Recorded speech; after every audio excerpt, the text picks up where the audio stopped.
yang pujud urawa dengan malam, yang pujud insan dengan manusia. Selawat salim ke Muhammadan akan Rasulan Sayyidil Anbiya yang petrang putih dengan hitam, urang yang petrang jalan agama.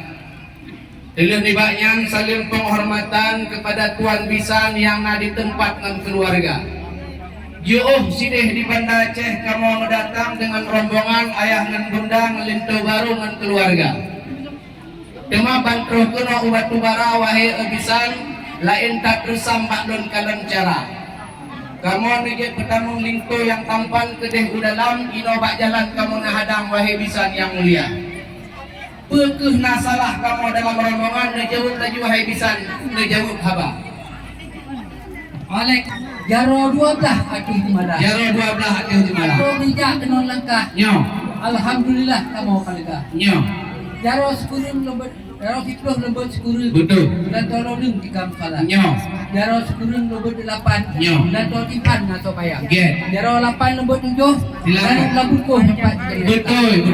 Ino ada duka, ada duka. Mana salah pak teku ronyo. Nyo. Kamu hana bisa. Bagi bahan Hana baju kamu temannya. Nyo. Kan hana kuno ada teku duka. Pakon. Jadi posisi dah kapal dah. Nyo. Punya masalah dua cerita. Get. Monyanya ngetanya Tuan Bisan lebih mari jangan lon cerita. Kamu tuh Tuan Bisan buat ya intan linto yang tampan cilaganya dari Nabi zaman Nabi Adam sampai uronyo lagi no cara. Betul. Ikamu dalam rombongan kena rinang nauradam. Teman dalam rombongannya kena anaknya urunci ya tuha. Nacit tidak nacit kadang-kadang Pak Gesi dengan Pak Imam. Nacit tuha lapan dalam rombongan gejak intan linto kena otomatrau darah. Teman hai tengku ini Banda Aceh kamu berangkat kena hai tengku Bisan. Teman kan gak tanah pam wate jalan raya. Betul.